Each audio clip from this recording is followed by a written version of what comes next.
नमस्कार। आज की इस व्याख्या में हम एक ऐसे विषय पर बात करने वाले हैं जो तर्क और विज्ञान की सीमाओं को पार कर जाता है। हम बात कर रहे हैं कुछ ऐसी ट्रेनों की जो आधिकारिक रिकॉर्ड्स के अनुसार सच में मौजूद थीं, लेकिन अचानक से हमारी दुनिया से फिसलकर किसी अनजान आयाम में चली गईं, बिना किसी सुराग के। इन घटनाओं को लेकर कई स्थानीय दावे और किंवदंतियां भी हैं। तो चलिए, बिना किसी देरी के सीधे इन रहस्यमयी पटरियों के सफर पर चलते हैं और देखते हैं कि जब वास्तविकता टूटती है तो क्या होता है। इस सफर को शुरू करने से पहले एक बहुत ही अजीब लेकिन जरूरी सवाल हमारे सामने आता है।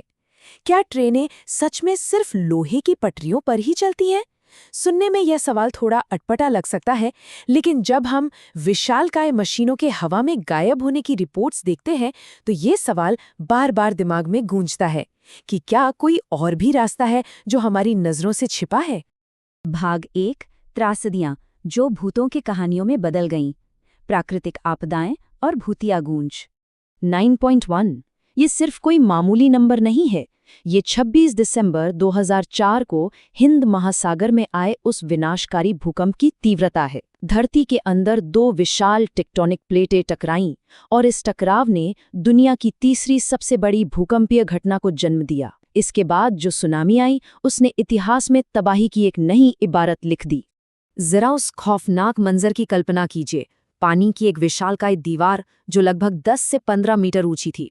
श्रीलंका की समुद्र देवी एक्सप्रेस जो अपने सामान्य समय पर कोलंबो से रवाना हुई थी, उसी तट के किनारे से गुजर रही थी। किसी को अंदाजा नहीं था कि अगले ही पल क्या होने वाला है। वो पानी की विशाल दीवार सीधे ट्रेन से जा टकराई, पटरियां उखड़ गईं और इस दर्दनाक हादसे में लगभग 1700 लोगों की जान चली गई। ये दुनिया की सबसे बड़ी ट्रेन दुर्घटनाओं में से एक थी। कोलंबो से गाले के इस रूट पर जो हुआ वो दिल दहला देने वाला था, लेकिन इसके बाद की कहानियां और भी ज्यादा हैरान करने वाली हैं।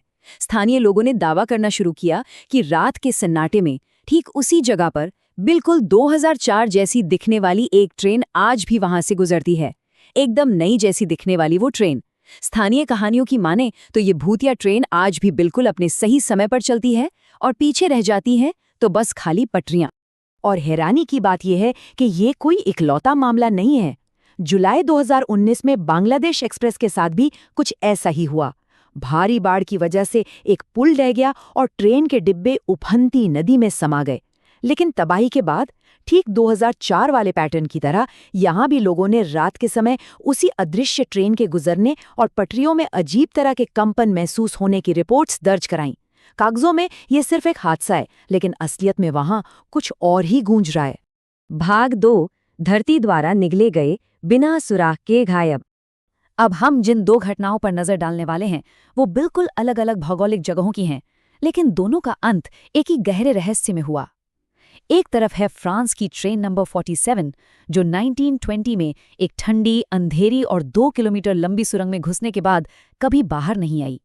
और दूसरी तरफ है मिस्र की एक मालगाड़ी जो 1984 में खुले रेगिस्तान की चमकती रेत के बीच गायब हो गई। एक अंधेरे में खो गई तो दूसरी खुली धूप में, लेकिन दोनों का कोई नामो निशान नहीं मिला। पहले फ्रांस वाली घटना को समझते हैं। ट्रेन नंबर 47 मार्सले से बोर्डो जा रही थी। रेलवे स्टाफ के मुताबिक जैसे ही ट्रेन लुसियाना टनल में पहुंची, वहां अचानक कड़ाके की ठंड हो गई और ऐसा लगा जैसे घुप अंधेरे ने सारी आवाज़ों को सोख लिया हो। सबसे अजीब बात, वो ट्रेन उस 2 किलोमीटर की सुरंग से कभी बाहर ही नहीं निकली। अंदर कोई मलबा नहीं था। और कहानी में ट्विस्ट तब आया जब हफ्तों बाद स्पेन में कुछ बदहवास लोग मिले जो खुद को उसी ट्रेन का यात्री बता रहे थे। हालांकि इन दावों की कभी आधिकारिक पुष्टि नहीं हो पाई। मिस्र के रेगिस्तान की घटना हमें एक बहुत ही दिलचस्प पहलू दिखाती है। 1984 में भूवैज्ञानिक डॉक्टर करीम मंसूर उस ट्रेन में सफ़र कर रहे थे। एक वैज्ञानिक और यथार्थवादी होने के नाते उन्होंने एक बहुत ही तार्किक फैसला लिया। पिरामिड जैसी आकृतियों को करीब से देखने के लिए वो ट्रेन से नीचे उतर गए।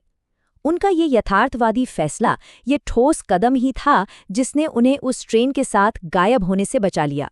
जब वो वापस मुड़े तो ट्रेन वहां थी ही नहीं। जमीन से एक अजीब सी नारंगी रोशनी आ रही थी और उनकी घड़ी 12:47 पर हमेशा के लिए रुक चुकी थी।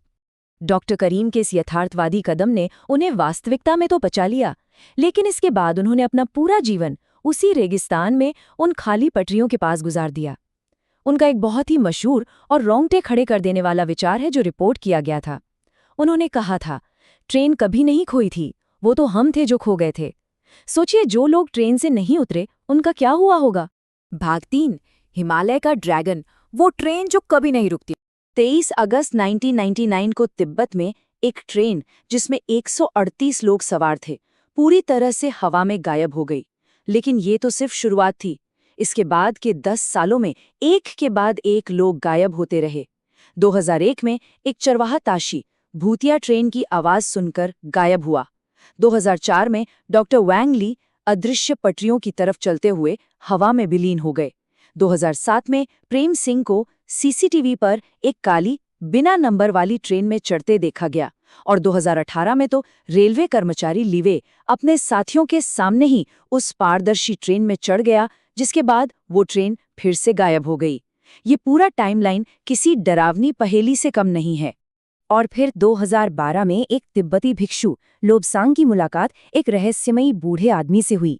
ये वाकया हमें डॉक्टर करीम के यथार्थवादी फैसले की याद दिलाता है, लेकिन एक खौफनाक तरीके से। उस बूढ़े ने बताया कि उसका बेटा उस 1999 वाली गायब ट्रेन में था। जब उसने अपने बेटे को उस ट्रेन की खिड़की से बेजान आंखों से घूरते देखा तो वो भी उसमें सवार हो गया।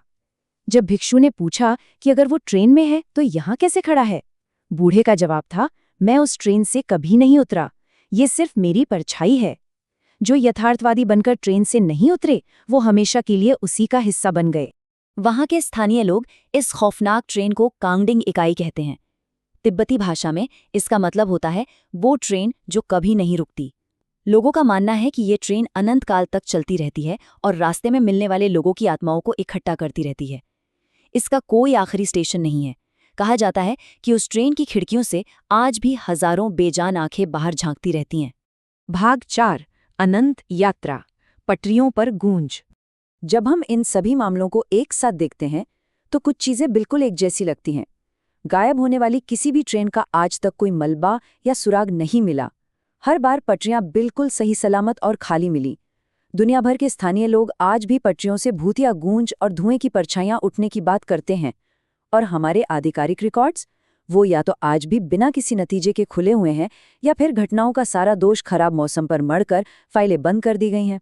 तो इस पूरी व्याख्या के बाद अंत में एक ही सवाल बचता है, क्या वो ट्रेनें सच में कभी रुकीं?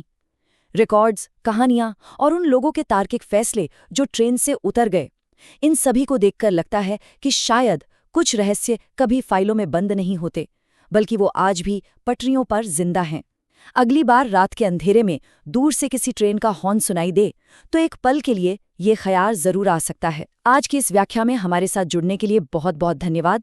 सीखते रहिए और अपनी जिज्ञासा को हमेशा जिंदा रखिए।